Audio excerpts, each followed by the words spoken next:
And welcome to another edition of Israeli Frenemies here in the heart of Tel Aviv from the ILTV studio. My name is Josh Hasten.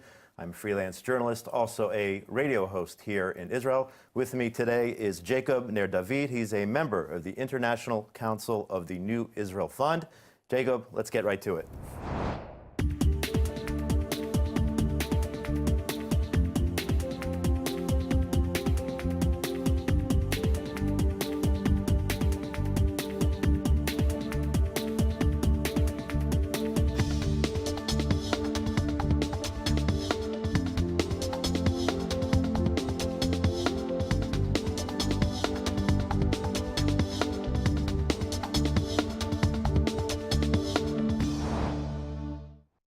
So our top story here today on Israeli Frenemies is Airbnb. Airbnb, the real estate or rental platform, they came out with a statement this week deciding that they would no longer list over 200 properties in Judea and Samaria. They claim to be open and available for everyone apparently, except besides Jews who call Judea and Samaria their home. I think this is preposterous. I think this is discrimination. And I think they should reverse their decision. I hope the other companies that also rent in Judea and Samaria do not follow their lead. And I know people are talking about legal action against Airbnb and all sorts of action. But at the end of the day, Jacob, what they're really actually doing is they're helping the residents of Judea and Samaria to market their properties. I know for a fact that a lot of people now are actually deliberately coming to Judea and Samaria over the last couple of days looking to rent apartments, rent vacation weekend getaway homes. So I think this is going to backfire on them. It was the best promo as you said, for people with homes in Yehuda v'Shomron, in Judea and Samaria. I think that we have to look at exactly what they were talking about. They're talking about Israeli settlements, not Jews. And I think it's important to make the difference, that they are looking at it from a political framework, whether right, wrong, and we can debate it, but they certainly weren't targeting Jews. Let's debate it, because I believe they were targeting Jews because, as you know, they didn't single out. If they have an issue with the conflict of Israeli policy in Judea and Samaria, they could decide, well, we're not going to allow people to rent anywhere in Judea and Samaria, whether you're an Arab, whether you're a Jew, whether you're a Christian. They decided we will not list Jewish-only properties. No, that is deliberately against Jews. So they specifically said Israeli settlements, not Jewish-owned properties. Otherwise, I would agree with you. And if you look, they have respected the state of Israel's boundaries, meaning the state of Israel has declared way back when, in 1967, that all of Jerusalem in the municipal boundaries are part of the state of Israel. Airbnb respects that. They respect all the rest of the boundaries of the state of Israel. We have decided to keep these areas in limbo. Now, I think that is to our detriment, but we've decided for 50 years to keep these areas in limbo. So they are, yes, they're targeting Israeli settlements. Why aren't they targeting lots of other areas of conflict around the world? Well, for a variety of reasons. We know all the reasons. But that is the specific issue on the table, not targeting Jews, it's not targeting Israel. And in fact, by doing this, it's a slap in the face to BDS, because they're saying in the state of Israel, we completely support. Well, the reason actually is a double standard here for Jews, again, living in Israel. And as you mentioned, all other land conflicts around the world, they have no problem allowing people to rent there. And it's ironic that we're talking about real estate here. I mean, if you are living under the Palestinian Authority and you decide, for example, to sell property to Jews, as was the case this week, it was in the news, several Arabs just received a very stiff prison sentence, 15 years plus hard labor for selling property to Jews. Now, why wouldn't Airbnb go after those who are willing to, put their own people in prison over issues dealing with real estate? Airbnb, as you know, allows people to rent in all kinds of places in the world which have terrible human rights records. So we're not getting into that. And I do believe that Airbnb should have stayed away from politics in general. So I'm not saying that I support the decision of Airbnb as a private company. I think if they're going to get into politics, they need to take a deep breath and get into politics. But they haven't done that. For whatever reason, they decided to start here. Having said all that, though, if you look at all the other areas, which everybody in Facebook over the past 2 days have loved to cite, all these other areas, they're all other areas that have been annexed by the conquering power. Again, we have decided to leave these properties, to leave Judea and Samaria in limbo for 50 years. I say shame on us. that we've done this for 50 years. I'll actually that's agree the with issue. you. I'll agree with you there because I think it's about time for Israel to formally annex Judea and Samaria after all this time. I think that was a huge mistake since the '67 war. But if you look at those countries on that list, Saudi Arabia, on and on and on throughout the Middle East, Jews cannot rent anywhere in those countries. No chance that you can enter many of those countries. And that's, I think, there's a major problem with Airbnb, the hypocrisy and the singling out of this issue. And I think we might agree somewhat on that. People love to single out Israel. I actually like that. And everyone talks about a double standard. And I say, thank God for the double standard. Oy vavoy if they compare us to Saudi Arabia, to Syria, and so on. I don't want to be compared to those countries. I want to be held to a higher standard, and I held myself to a higher standard. So I really don't care what's going on in Crimea and the Ukraine and in this area and that area. I don't want to be compared to Russia, to Syria, to Saudi Arabia, definitely not to Saudi Arabia. Again, why did they single out Israel? We know the reasons. There are lobbying forces, we're under a microscope, and people do hold Israel to a higher standard. Well, that's actually discrimination if you hold Israel to a different standard, and it's actually racism against those other countries. It's saying that those people aren't good enough to hold a certain standard, and that's why I find it disturbing. But as I said, to start the discussion, completely agree with that. At the end of the day, this is just going to help. People are out there. Trust me. I saw it today before I came over. More and more people asking to rent in Judea and Samaria. So this is a strategic mistake, and I think that this is going to be a legal battle as we go forward. I know some of the parties involved who are going after Airbnb from a legal perspective because of this discrimination. Right. So I think it was a horrible move by that company. On the other hand, our current government, right, which is by no means a government that can be said to be a left-wing government. I think that the gap between the Palestinians and the Israelis is much too big in order to be bridged. I think personally it's a waste of time.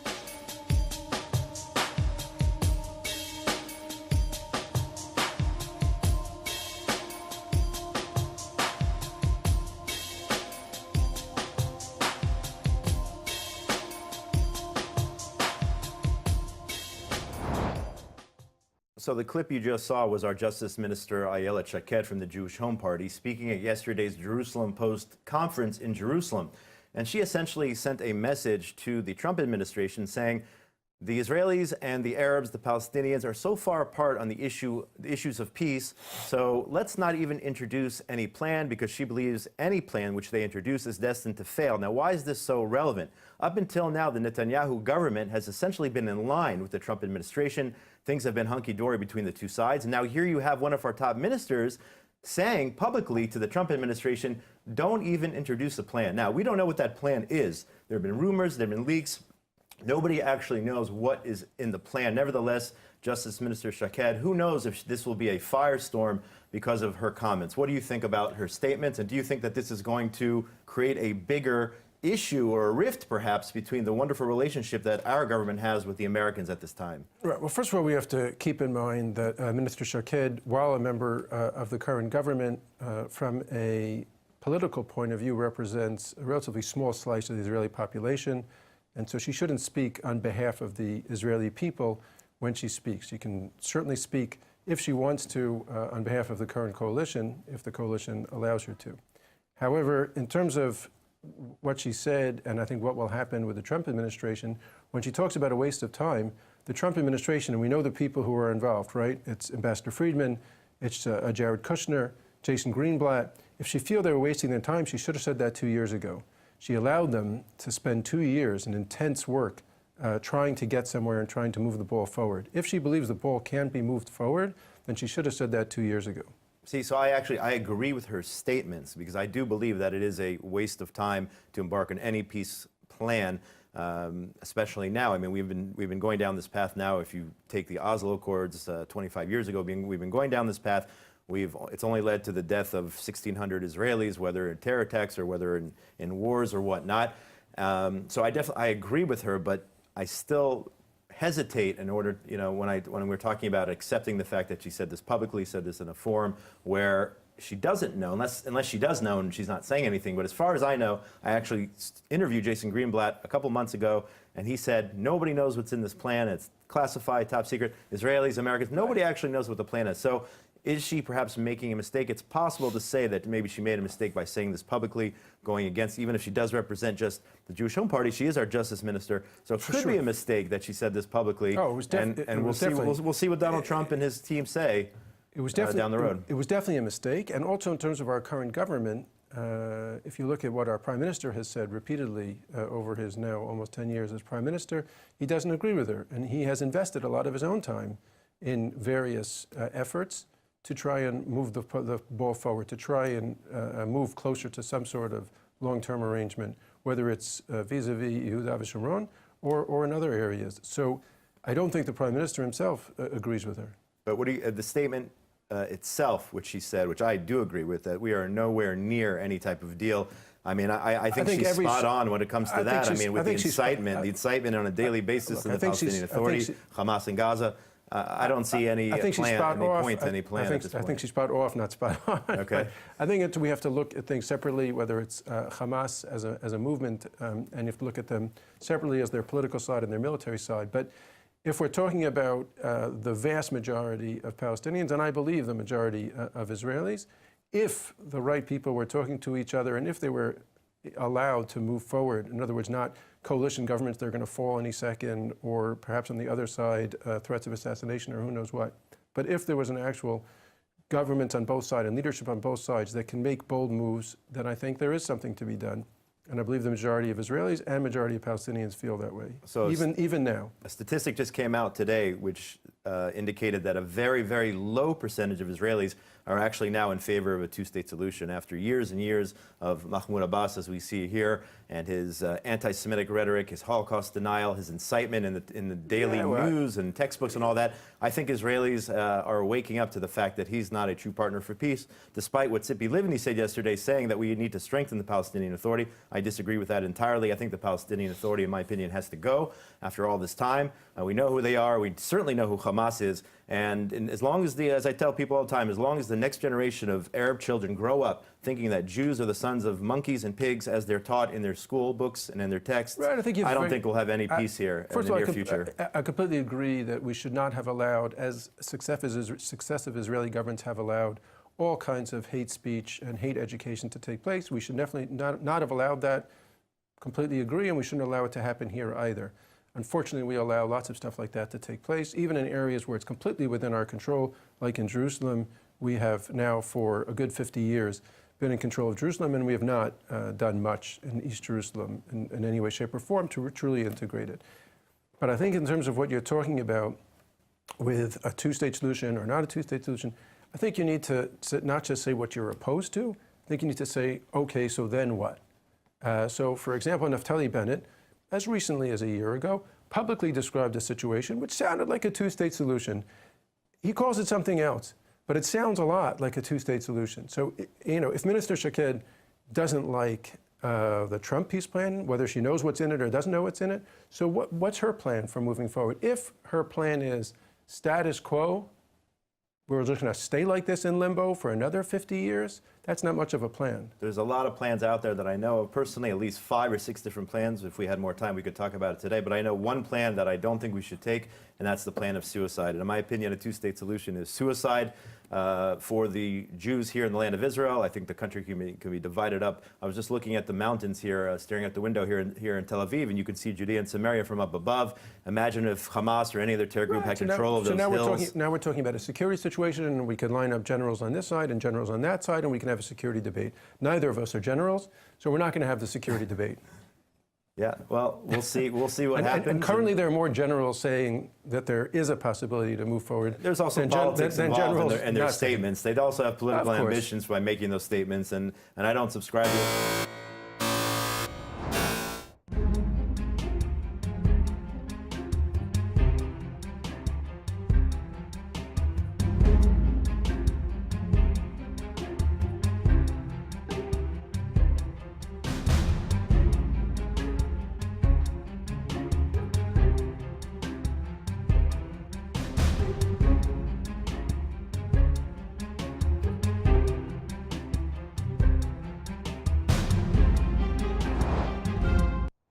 So a lot in the world of politics here in Israel.